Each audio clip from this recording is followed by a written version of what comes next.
Jair Bolsonaro, known as the Trump of Brazil, has won the presidency in the runoff against former São Paulo Mayor Fernando Haddad with 55.1% of the vote. The ex-army captain has portrayed himself as an outsider, even though he spent 27 years in Congress. From Fox News: Bolsonaro, who cast himself as a political outsider despite a 27-year career in Congress, is the latest of several leaders around the globe to gain prominence by mixing tough, often violent talk with right-wing positions. But he also is very much a product of a political tempest in Brazil that made his messages less marginalized, widespread anger at the political class amid years of corruption, an economy that has struggled to recover after a punishing recession and a surge in violence. The name of his party, PSL, translates to Social Liberal Party, although it largely abandoned its socially liberal platforms after he joined. Bolstering his rebel image is his reputation for offensive statements and sometimes extreme views,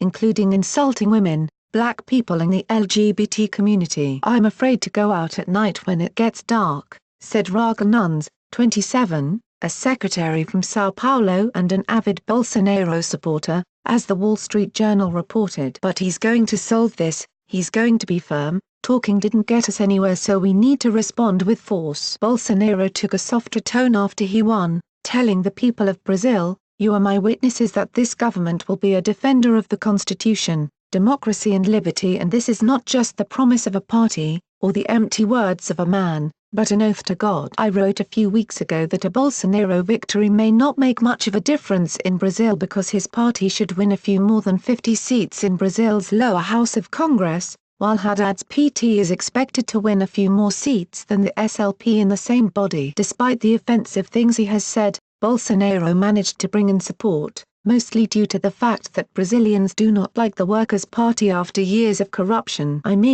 He ran against Haddad, the stand-in candidate for former President Luiz Inácio Lula da Silva, who was jailed this year for corruption. You would think the party would have pushed away from da Silva, but the Wall Street Journal reported that he continued to call the shots for the Workers' Party from his police cell in southern Brazil, holding frequent tete-a-tetes with Mr. Haddad, who registered as his lawyer to secure regular visitation rights. The Wall Street Journal continued. Speaking after the result Sunday, Mr. Haddad said he would continue to guard over his supporters, who fear Mr. Bolsonaro will set back gay and women's rights, bully political opponents and pose a threat to the country's young democracy. "I saw the anguish and fear on many people's faces, but don't be afraid, we will be here, we will be with you," he said. Sunday's vote brings to an end one of the most turbulent election campaigns in Brazil's recent history, which has sparked rancorous feuds between families and friends. Thanks Mary Chastain help with this report. Thanks for watching. What did you think of this video?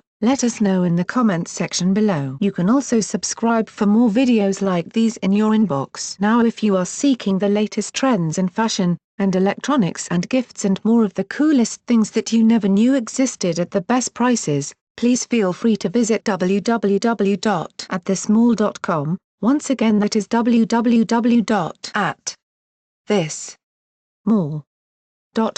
Share this video with your friends and family. Since you're watching, we have a small favor to ask. More people are viewing our videos more than ever, but advertising revenues across the media are falling fast. And unlike many news organizations, we haven't put up a paywall. We want to keep our journalism as open as we can, so you can see why we need to ask for your help. Our videos and reports takes a lot of time, money and hard work to produce. Our investigative reporting uncovers unethical behavior and social injustice that helps to hold governments, companies and individuals to account. Through this we can, together, create meaningful change in the world. We do it because we believe our perspective matters, because it might well be your perspective too. For as little as $1, you can support us, and it only takes a minute. Thank you. Like and share this video on Facebook and Twitter if you agree. Don't forget to support this channel by clicking on the donation link down below and subscribing so you never miss any of our trending reports. What do you think about this video? Scroll down to comment below. Now if you are seeking the truth or guidance or need a prayer request or studies,